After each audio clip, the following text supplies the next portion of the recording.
الخبر ده يا جماعة أول ما تشوفوه طبعًا هتنطوا كده من الفرحة والسعادة، خصوصًا في ظل غلاء الأسعار اللي الناس خلاص استوت على جنبينها، وبقينا عاملين زي السمكة المشوية، خلاص مش قادرين نستحمل أي حاجة تانية، فلما نشوف خبر زي ده هنبقى في قمة السعادة والانبساط، بس للأسف لما هتتابعوا الخبر دوّة ه يعني هيبقى في صورة معاكسة تمامًا للفرحة اللي إحنا شُفناها في الأول الفيديو. هاكشف عن تفاصيل زيادة المعاشات لشهر مارس اللي جاي. طبعا ايه هو بقى القرار الجديد من الحكومة؟ اكشفي لنا يا روشا ايه هو اللي انت بتقولي عليه، وليه ان احنا مش هنبقى مبسوطين بعد زيادة المعاشات. شوفوا معايا تفاصيل الخبر.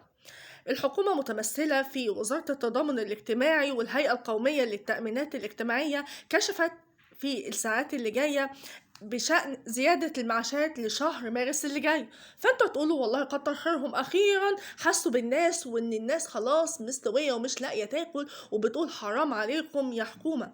فهنا العديد من اصحاب المعاشات جروا علشان يعرفوا كل المعلومات علشان الزيادة الجديدة اللي هتتصرف ليهم في شهر مارس اللي جاي، وخصوصا بعد مجلس النواب ما توافق في الجلسة العامة على انه يعني يفعل القرار وانه هو يقدم موعد صرف الزيادة السنوية. طيب كتر خيرهم. طيب نمشي تاني كمان.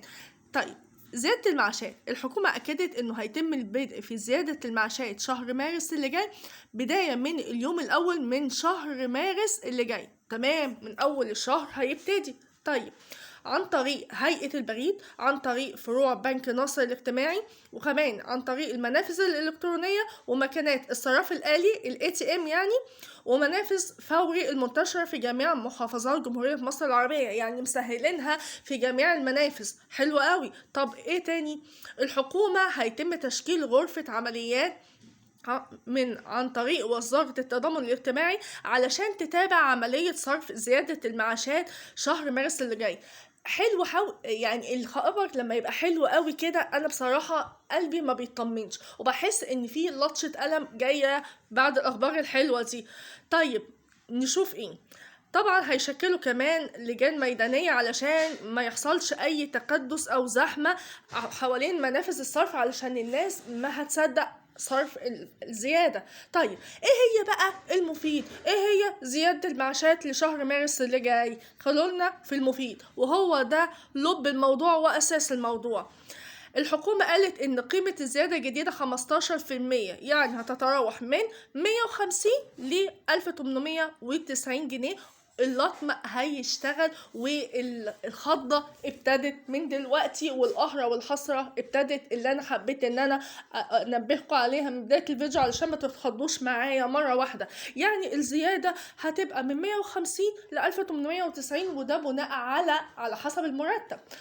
طيب 150 جنيه ولا حتى 1890 جنيه، ايه اللي انتوا هتزودوها للناس بعد غلاء الاسعار ده؟ زي ما قلت بتزودوا كام 100 جنيه في ظل الوفات بتزيد. حرام والله العظيم حرام. وده وفقا لأحكام المادة ال35 من قانون المعاشات والتأمينات الجديد. والقانون ده إن شاء الله لما كان يتعمل كان عارف إن الأسعار هتزيد بالزيادة المرعبة دي، وإن الناس هتوج وتقول مش قادرين نعيش. طيب القانون اللي بيحمل رقم 148 لسنة 2019، وقال إن الزيادة كان من المقرر إن يتم بدء في صرفها في خلال شهر يوليو اللي جاي، بس تم تقديم موعد الصرف في شهر مارس. كتر خيرهم والله. يعني هما بيقولوا ان مفروض ان الزيادة دي مفروض كانت تتصرف في شهر 7، فهم حاسين بالناس قوي ومعاناة الناس، فقرروا ان هما يقدموا موعد صرفها لشهر 3. يا سلام. فهنا طبعا الصدمة جت، وطبعا هنا احب اقول ان يبتدي سياسة ضرب واللطم على الخدود. استعد وابتدي بعد ما قررت الحكومة ان هي تفاجئنا عطتنا الدواء يعني المر في الاول انه حاجة حلوة نقوله ده طعمه حلو حلو، بس للأسف اتفاجئنا بالخبر ويا ريتنا ما سمعناه. إنه يعني إنهم قلبهم رحيم بينا أوي، وإن هم المفروض تتصرف شهر 7، لأ ده إحنا هنخلّيها مراعاةً بالناس شهر 3. طب ما تخلّوها مراعاةً بالناس، إحنا مش عايزين زيادات خالص، وإحنا عايزين الأسعار تنزل لقديمها، يعني ترجع للقديم تاني، إحنا مش عايزين زيادات. شُفتِ إحنا هنوفّر على الحكومة إزاي، بس يرجعوا لنا الأسعار زي ما كانت قليلة. شُفتوا إحنا عطينا لكم الحل السهل، والّا نقعد ونلطم على الوش أحسن؟ يلا يا جماعة، سياسة اللطم على الوش ابتدي.